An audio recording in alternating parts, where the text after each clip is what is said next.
Okay, well, I had to hop off my live Discover. Sorry, Mo. I only had a second to tell you. It's not now. It's at 8 or 6:30, and I'm having to remember what time zone I'm in because I've crossed over several. I get it. But I am so excited for everybody to get to be with you tonight and to share with you. I have Lindsay, my daughter, manning the real computer for the recording and everything in case I lose reception and stuff. But I do want to introduce you to everybody, and just share a little bit of my heart about this wonderful lady, you guys, that because of Arbonne, I get to know and call my friend. And gosh, that is the part that gets me about this business every single time, is that thinking about the people that I love so dearly and that inspire me to be a better version of me and challenge me to be a better version of me, and how I would not have those people in my life being iron that sharpens my iron if it was not for the gift of this opportunity. And I share this a lot, you guys, with our training, where I know that sometimes this business can make you grow weary if you're not, staying connected and doing all the things that we have to do to grow and to be stronger. But what I want you to realize, and what I want you to be excited for, is the day that you accept that when you find somebody who challenges you and who makes you better, and yet you have to work and do things that you've never done and figure out things that you didn't know you were going to have to figure out, that's really your gift. Because if you did not have these people in your life, you would never reach your potential. And we're never going to reach our potential, you guys, because we have so much more potential than we ever will reach and get to. But we will get closer to our potential in this business and on this journey because of the people that we get to do life with right here, just like this lady. And I met this lady just watching her from a distance on trainings and hearing her story on SoundClouds and podcasts, and just like being in awe of her and what she faced in her life, and yet what she did with it, and how Arbonne helped her navigate all of those things in her life, and how she saw each one of those hard things that I'm sure she will share with you as a gift, and used it as an opportunity to make it a why for doing this business, and being grateful that she had this business that showed her and gave her the time and the resources that she needed to take care of the people that she loved the most. And so she inspires me, you guys, as a mom, as a wife, as a believer, as an Arbonne consultant, as an Arbonne leader. And I am so grateful I get to share her with you tonight, and I will take no more of her time. Miss Mo, I will turn it over to you and let you just share from your heart, because I know you will, and let these people get to know you. And you guys, I have to tell you, we're going to get to be with her in person at our area and our VP retreat. And so these are the kind of people you get to go rub elbows with and spend time with, and get in your jammies with whenever you move up in this company. And so you want to get better, because the higher levels you reach, the more opportunities we give you to challenge you to grow. So I will now hush. I'm going to mute myself. Lindsay, you take over if I end up getting kicked off. Okay. Love you, Mo. Thank you so much. Oh, I love you, Carleeta, and I thank you. You couldn't have said it better. The greatest gift of this business is the people, and I count you as one of the, blessings in this business, having been my mirror. You guys, one of the things I want to do is let you know that I didn't always want to look in the mirror and see my reflection, because I think I was afraid of what was looking back at me. I think I would have seen a workaholic. I am a recovering perfectionist, courtesy of Arbonne, but I think 9.5 years ago, I would have seen a raging perfectionist. And by raging, I mean angry if I didn't achieve this ridiculous concept of perfection. And now I tell my kids all the time, babies, I'm not looking for perfect. I'm looking for excellence. That's all I want to ask of you, is to deliver excellence. And are you reaching for excellence, and are you striving for it? Because, man, if I had still been a perfectionist, I shudder to think what my children would have turned out like. I can simply tell you that I'm in the process of raising 5 kids right now. and they would have all been in therapy, just complaining about their mama years from now. So let's first and foremost talk a little bit about my story, if I may, just kind of belabor a time in my life when I didn't have Arbonne. And I want you guys to know that there's people like me who are looking for this gift. And sometimes when I hear the stories of, oh, and I should also give a disclaimer, I'm outside. I have my nation meeting at 7 o'clock. So I'm outside of the building so that I don't lose service. So if there's a bunch of noise in the background, it's because my nation meeting starts in a half hour. So I apologize for that. But what I want to tell you guys is that 9.5 years ago, I was a behavioral neuroscientist.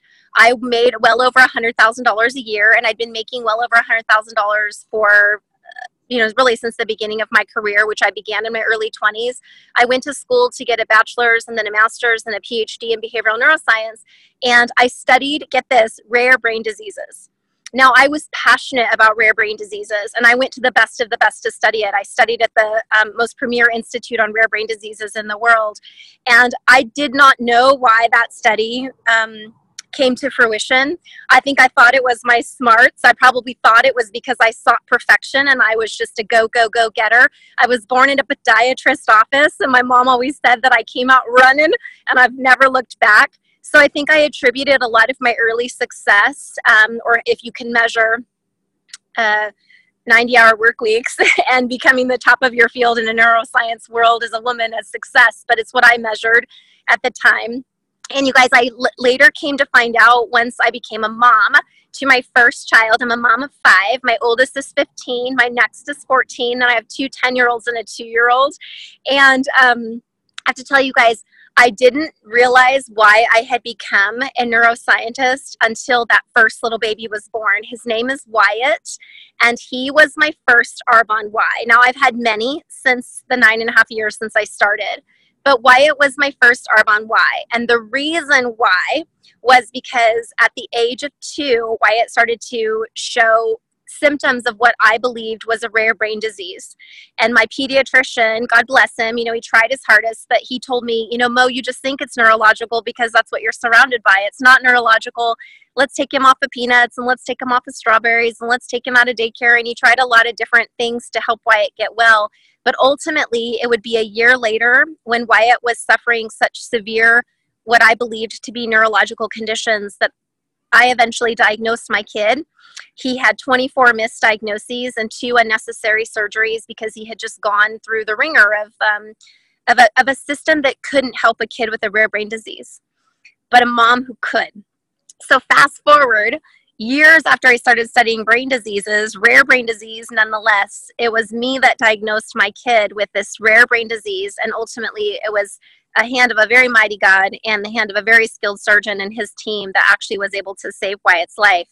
And that is when I knew, like smack me upside the head with a 2x4, that the only reason I had ever been trained to be a neuroscientist was because God knew he was going to give me the baby that would need his mama to have that skill. Now, you guys, I tell people all the time, I'm a strong person of faith. I don't keep my faith in the closet, but I don't expect you for a minute to believe what I believe or to even register these concepts for your own life. But I love to just tell people, believe in something bigger than yourself, because especially in life, the sooner you can believe in something bigger than the self, the sooner you can surrender over some of those very egomaniac ideals like I can be perfect, because there ain't no such thing.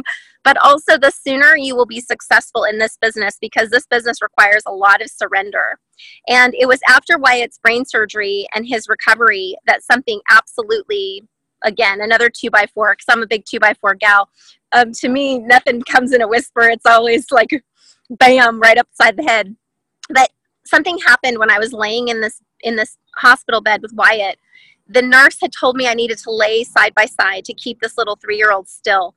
And there were some medication reasons. I didn't want him on morphine, so I didn't want him to have to go through heavy drug withdrawals. So he was on a little bit of a different medication, and I was spooning him. And I was to lay on my side for 12 hours, and then we were to flip to the other side for 12 hours. And we were to do this for as long as my body and his body could manage, and I was to keep him still. And on one of the walls in the hospital room, the wall facing what would be, I guess, the north side, there was a clock. You guys, I remember,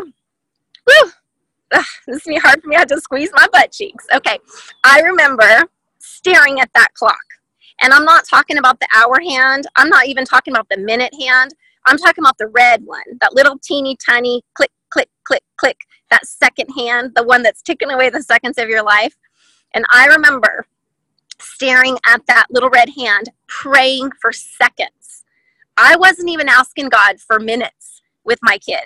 I was praying that, just a few more seconds that he could get through this battle. And then a few more seconds later, I'd pray for a few more seconds. I'd pray for a few more seconds. And you guys, if you haven't slowed your life down enough to stare at that little red hand on a clock, or you have become so part of the digital movement that you don't even know that there's clocks with little red hands anymore, you are missing out, because the clock is ticking for your life and mine. And if you are wasting a moment of it, I am sad for you. I don't feel sorry for you, because I know you can take control of that at any moment, but I am sad for you, because there is so much more that can be packed into those little teeny tiny seconds. You just have to be willing to own them as if they could be your last, as if they could be the last of someone that you give a damn about. And I tell my team this all the time: do not act like you get to live twice. That is a smack in the face to the life that you're living now and all those people in it. So sure enough, that second hand tick, tick, ticked, and we got 3 more days with Wyatt, and then we got 3 more weeks with Wyatt. Fast forward, we've now had 13 more years with Wyatt. He is a healthy, thriving, amazing young man. But let me tell you, I made a promise from that hospital bed. And one of those promises was that I was done wasting my kid's life so that I could chase a profession.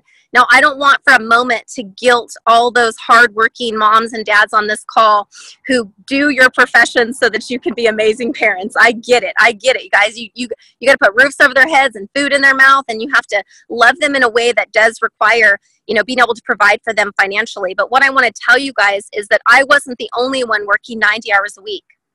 Every day I clocked into the day job, my kids clocked into daycare, and then they clocked into nannies, and then they clocked into babysitter. They were schlepped around and dragged around to make room for mom's profession. And you guys, I didn't need that profession anymore, because the truth is, I had a life raft floating in front of me called Arbonne. And I made a promise from that hospital bed that I was going to change my life, and I was going to be a steward of what I was called to do. And what I was called to do was to work less, bring more faith into my family, and to spend more quality time with the people that I was going to run out of time with. And I have made that clock a mural in my brain ever since I saw it. So I want to ask you, what's your 2x4? And are you giving it the attention that it deserves? Because I can tell you, this business has been the answer to getting my time back and being able to keep a hospital bed promise to that little boy who basically didn't need his mom to work 90 hours a week. We didn't need that money financially. And he didn't want his mom working 90 hours a week. And it's very similar to the story that Carleeta talks about when Philip was gone so much and what that meant to be able to bring dad home. So I want to ask you guys to lean into this idea that if you think that you get to live twice, or if you have doubted that this vehicle of Arbonne could be the freedom that you're looking for, or the vehicle to reach the freedom, please let go of the doubt and instead jump into the fear, because you cannot live in faith and fear simultaneously. And that's not just a plaque to put on your wall. That's straight up the truth. So I was faithful to the call, and I started my Arbonne business alongside my 90-hour work weeks, and I stuck it in the nooks and crannies. I promoted to district within about 11 days. I went area within 5 months, and I was like, oh, I got this. I'm being national vice president within a year. Like, there is no doubt. Heck, right? I'm the gal that seeks excellence. How could I not? Well, you guys, I sat at area manager for a year after that, probably because most of my story was about Mo. Me. I wanted to get home with those kids, and they were a fired up why for me. I wanted to build an Arbonne business so that I could get out of my job. I wanted to be able to still make a slam and income, and I knew that Arbonne could be a fit. If you guys heard me just now, you heard a lot of I's in those stories, right? I. Well, it was at a retreat with Linda Parker, Cecilia Stoll, Rita Davenport, and Carrie McDonald.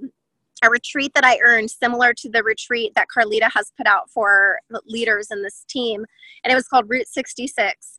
And I was an area manager who that year could have cared less about the Arbonne cruise to Cancun, because all I really wanted to do was sit at the feet of Cecilia Stoll and Linda Parker and learn from them. And so that's what drove me. And sitting in that living room, I learned something that I had, that had never occurred to me. And that was that Arbonne was not just my vehicle, but it was my vehicle to give to others. Like literally, I was supposed to park it in front of other people's houses and hospital rooms and Starbucks appointments and living rooms, and I was supposed to give them the gift. And instead of thinking about it as if this was Mo's ride to freedom, it had to be, this is Mo's vehicle to get other people to freedom, as many people as possible. And so I decided to stop making it about me, to start focusing on others, and frankly, to give this beautiful business the duplication, the consistency, and the simplification that it deserves. Because if you've ever met a neuroscientist, we can take really simple things and make them complicated. So I had to get back to keeping things simple. Now, my journey from area to region took about 3 months after making my decision. And then my journey to nation was about 1.5 years later, because it was all just about others. So what do I want to tell you right now? I want to tell you guys to act like a national vice president from the beginning. I want to give you guys some tips, because that wasn't me. I wasn't acting like an MVP from the start. I was acting like a consultant when I was a consultant. I was acting like a district when I was a district. I was acting like an area when I was an area. And that's why I stayed in area. I needed to act like an MVP. And I was sitting at the feet of MVPs like Carleeta Nelson and Linda Parker and Cecilia Stoll and Deanna Herron, and none of them were making it about them. So how could I? What was wrong with me that I had missed that amazing message? So here are some of my tips for you guys. And I wrote these down because I really, really, really want them to make sense. And I'm also going to, and I want to tell you that this is what I saw from these MVPs. So these are really their tips. This is what they taught me. And so I want to pay that forward. So the first is to work with more passion and less emotion in your business. Work with more passion and less emotion. I often made decisions in Arbonne out of emotion, and yet in my day job as a neuroscientist, I made most of my decision out of data and facts and information. Why did I become so emotional in my Arbonne journey? Was it just that it mattered to me so much? I don't know. But the bottom line is I didn't have time to go explore why I was making it so emotional. I just needed to stop doing it, and I needed to make it more about passion. The person that presents this opportunity most is the person that wins. It's just that simple. Dr. Tom Barrett says that your only job is to get the presentation in front of people, products and business, plain and simple. So I needed to stop making it about emotion and just about the passion that I had for what this business could offer for others. So what I want to tell you guys is don't be moody. Stop being roller coaster Rhonda, if there are any, which maybe they're not. Maybe you guys aren't plagued like I was, but I was a little bit of a roller coaster Rhonda. In when I was in, out when I was out, sad when I was sad, disgruntled and disappointed with my team when I was feeling, moody. I needed to work with more passion and less emotion. The second thing these MVPs taught me was don't wait for ideal conditions. Do it now. Do it anyway. Do it before you're ready, and do it when it's not easy or convenient. There's this wonderful saying, and it's called dig the well before you're thirsty. And you guys, I want to hammer on this one for a minute. So don't wait for ideal conditions. Do it now. Do it anyway. Do it before you're ready. Do it when it's not easy or not convenient. I want to fast forward to October of 2018. I'm now a national vice president of 5 years. Life is looking good. My husband and I built our dream home. I've earned my umpteenth AIT, and they're still rowing my Arbonne boat, this time with the heart to serve others for many, many years now, promoting out many regional vice presidents, feeling excited about their futures and hopeful for their families, and very much focused on living a life of service. I always say service is purpose. So it was no longer about me. And sure enough, a wildfire raged through Northern California. And in a period of minutes, 20 minutes, our home, our dream home, burnt to the ground, gone. Like, just, you're sifting through ashes for baby teeth, is what I say. And you're not looking for the diamonds. You're not looking for the sapphires. You're not looking for the Arbonne jewelry. You're not looking for the money in the safe. You're looking for baby teeth when your house burns to the ground and your drive is your family You're searching ashes for baby teeth. And it was a devastating time. This is 8 months ago now. And it was my Arbonne business. It was the tools I learned from my business. It was my Arbonne mirrors. It was you guys. It was Linda and Cecilia and Carleeta and Beth, and it was the love that y'all poured into me that literally became a beacon for me, almost like a light that I was working towards. And it occurred to me that I needed to live out my life even in that moment, and probably even more so in that moment, and live like an MVP, an 11 wide, a 12 wide, 21 wide ENVP, in saying to myself, conditions are not ideal, Mo. It is hard to build an Arbonne business when your G-Wagon just burned down and all your products are gone and all your customer client cards are gone and your computer is gone and your phone is gone. But guess what? This is not about easy. It was never about easy. It was never about convenience, and it was never about you. And so what? So your house burned down, but there's still a gal who needs this business, who doesn't even have a home to come home to that she would call her dream home.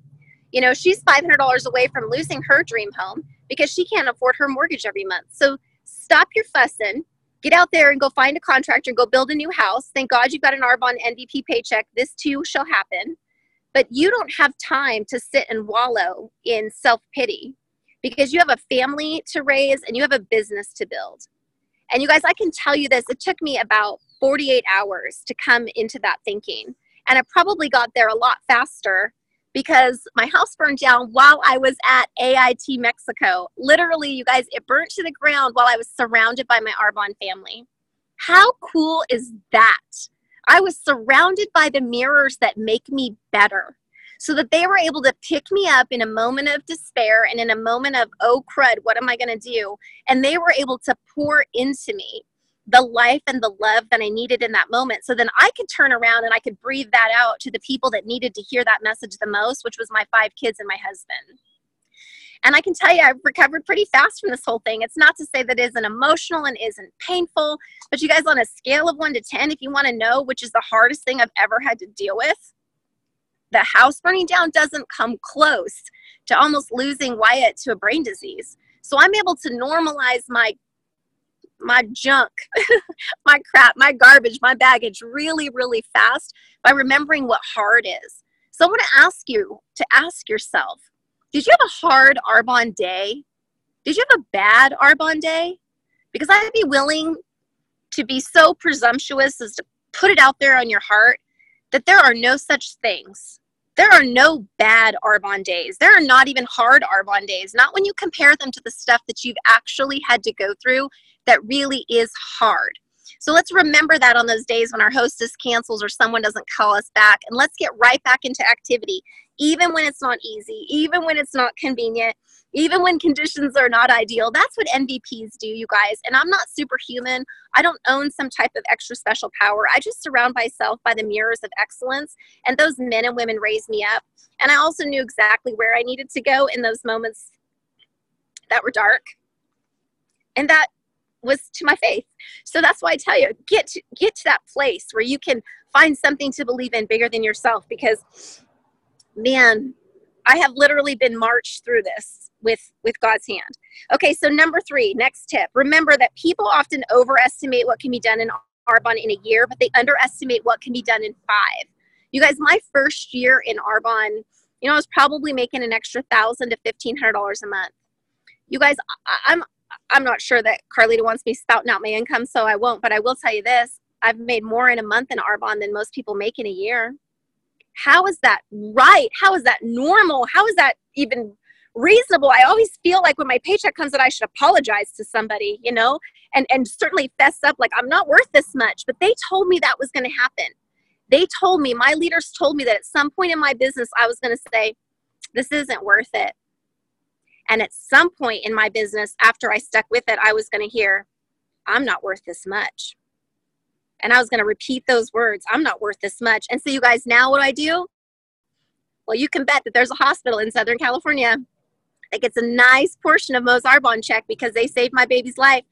Who can you serve? Okay, so you don't need an MVP's income, neither do I. but someone needs you to have it because you have a heart of gold. Your heart is giant. So you have lots of people that you can serve. And I've been broke and I've been what some would call wealthy. And you guys, I'm telling you, wealthy has allowed me to contribute in ways that I couldn't before. And part of it is also because my attitude about it. When I was broke, I was kind of sad. I was kind of truculent. I was kind of down in myself.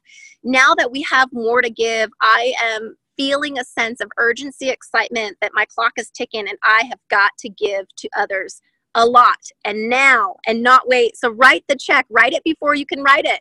Write the small ones because they eventually add up to big ones. And if you can't give money, give time, because you guys, that's even more important. The next thing I want to tell you guys that these NVPs taught me is they said the difference between successful people and others is how long they spend feeling sorry for themselves.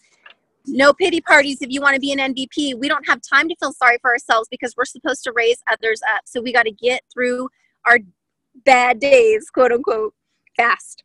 The next thing I'm going to say to you guys as I close out this call is I want to give you a zinger. So my good friend Lori Lucero calls these zingers. And I heard a zinger last year and it just beat me over the head.